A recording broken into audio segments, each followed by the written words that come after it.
సమీక్షా సమావేశంలో జరిగినటువంటి సంఘటన అమానుషం. మరి మీరు ఒక కౌశిక్ రెడ్డి గారు మీరు ఒక ఉన్నత పదవిలో ఉండి ఒక వీధి రౌడీలాగా ప్రవర్తించడం అంత సిగ్గుచేటు, మీ పదవికే సిగ్గుచేటు.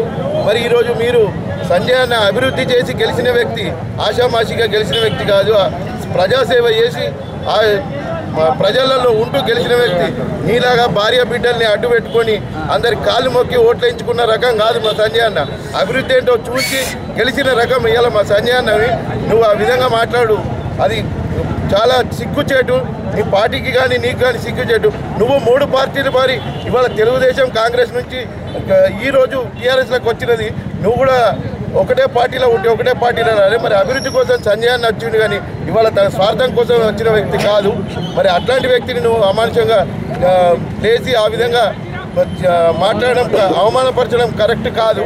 అది నీకు నీ నియోజకవర్గ ప్రజలు కూడా నీ రౌడీతనాన్ని ఏందో చూస్తున్నారు. నువ్వు ఒక నాయకునిగా నువ్వు గుర్తిస్తలేరు, నిన్ను ప్రజలు నిన్ను ఒక రౌడీలాగా గుర్తిస్తున్నారు. మరి నువ్వు కూడా ఒక నాయకునిగా ఒక లీడర్గా ఎదుగు. కానీ నువ్వు ఒక రౌడీలాగా ఎదిగితే రేపు ఫ్యూచర్లో నీకు కూడా ఎవడు ఓటేసే వ్యక్తి కూడా ఉండడు. మరి ఇది గుర్తుంచుకొని మరి ఖబర్దార్ ఇంకొకసారి గిట్ట సంజయ్ అన్న గారికి గిట్ట మీరేమన్నా అన్నట్టయితే సంజయ్ అన్న సైన్యం ఉంది, సంజయ్ అన్న సోదరులు ఉన్నారు, మేమందరం ఉన్నాం. జగిత్యాల గడ్డ మీదకి వచ్చి ఒక్కసారి చూడు, అప్పుడేదో తెలుస్తుంది. జగిత్యాల శాసనసభ్యులు సంజయ్ కుమార్ గారి మీద పాడి కౌశిక్ రెడ్డి చేసిన దాడిని జగిత్యాల ప్రజలందరూ ఏకకంఠంతో ఖండిస్తూ బిడ్డలను అడ్డం పెట్టుకొని ఎన్నికల్లో గెలిచి ఇవాళ ఒక నీతి నిజాయితీగా ప్రజలకు సేవ చేస్తూ ఆయన ఎమ్మెల్యే గెలిస్తే నీకు అడిగే హక్కు నీకు ఎక్కడ తిరగవు, నువ్వు ఎన్ని పార్టీలు మారినావు, నీకు అధికారం ఎక్కడ తిరుగు, ఎవడు అడగడానికి?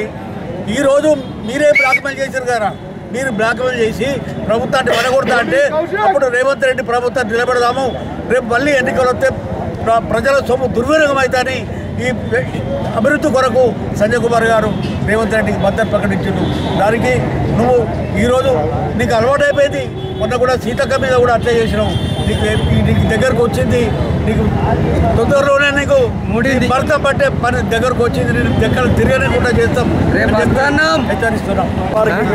గారి మీద మాట్లాడిన పౌడి కౌశిక్ రెడ్డి సంజయ్ అన్న వయసులో సంజయ్ అన్న కొడుకంత వయసు కూడా లేదు.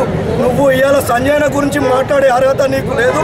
వచ్చానా కొడక, ఇవాళ నువ్వు హుజరాబాద్కి ఎన్ని నిధులు తెచ్చినావు, నువ్వు ఏం చేసినావు అని చెప్తున్నావు, నువ్వు మాట్లాడుతున్నావు.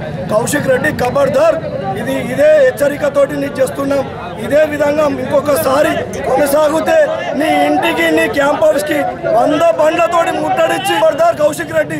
భార్య బిడ్డలను అడ్డం పెట్టుకొని ఎలక్షన్లో గెలిచి ఇవాళ నువ్వు నీతులు చెప్తున్నావారా కౌశిక్ రెడ్డి? ఏదో అనావశ్యంగా మాటలు మాట్లాడుతూ ఇది కరెక్ట్ పద్ధతి కాదు కౌశిక్ రెడ్డి.